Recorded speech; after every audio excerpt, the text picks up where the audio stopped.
You know that feeling when you're lying in bed at 2 a.m. scrolling through your phone, even though you promised yourself you'd sleep early tonight? Or when you spend an entire Sunday planning to change your life on Monday, but Monday comes and nothing happens? Here's the uncomfortable truth. You're not lazy. You're not broken. You're trapped. And the worst part? You can't see the trap because it's inside your own mind. Today, we're going to expose 7 psychological traps that are keeping you stuck exactly where you are. And by the end of this video, you'll know exactly how to escape them. Hit the like button for me, and let's start with the one that's probably affecting you right now. Number 1, the comfort prison. Imagine you're wearing shoes that are too tight. They hurt. They make you walk funny. But you've worn them for so long that taking them off feels dangerous. What if the new shoes are worse? This is what psychologists call the status quo bias. Your brain is designed to keep you safe, not heavy. So even when your current situation is painful, your mind whispers, at least you know this pain. At least it's predictable. Think about your job, your relationship, your daily routine. How many of these are you keeping because they're good for you? And how many are you keeping because they're familiar? The trap isn't that change is hard.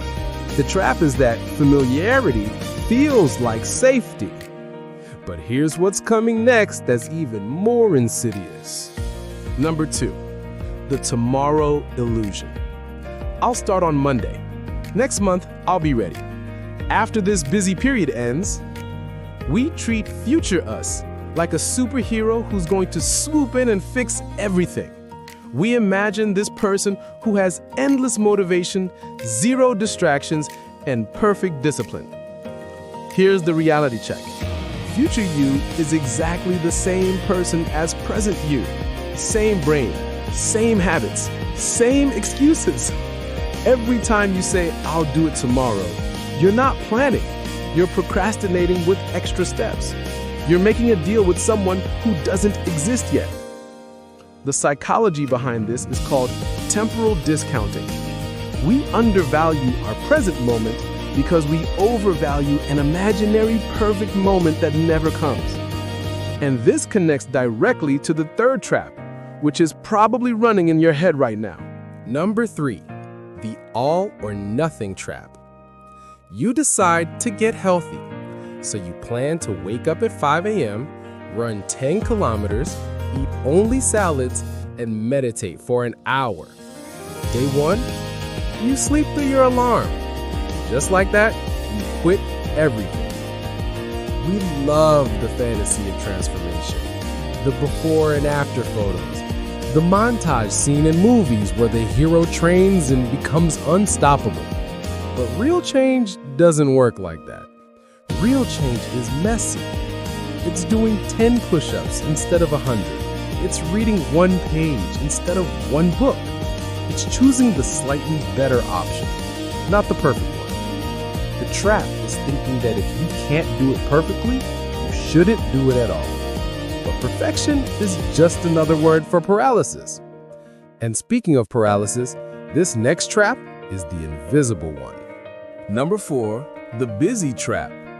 You're exhausted. Your calendar is full. You're responding to messages, attending meetings, checking emails. You're so busy. But busy doing what exactly? Here's the uncomfortable question. Are you being productive? Or are you just avoiding the things that actually matter? We fill our days with urgent tasks to avoid the important ones. We organize our desk instead of starting the project. We research the perfect strategy instead of taking imperfect action. Psychologists call this productive procrastination. It's the most sophisticated trap because it doesn't feel like a trap. It feels like progress. But motion isn't the same as movement. And this leads us to something even deeper. Number 5, the identity trap. I'm just not a morning person. I'm not creative. I've always been this way. Every time you say I am, you're not describing yourself. You're imprisoning yourself. These identity statements become self-fulfilling prophecies. You're not unmotivated because that's who you are. You're unmotivated because you keep telling yourself that's who you are. Your brain loves consistency. So when you claim an identity, your brain works overtime to prove you right, even when being right means being stuck. The most dangerous sentence in the English language isn't "I can't," it's "I am."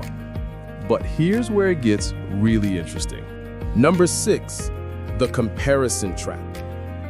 You open social media. Everyone is winning. Everyone is traveling, achieving, glowing.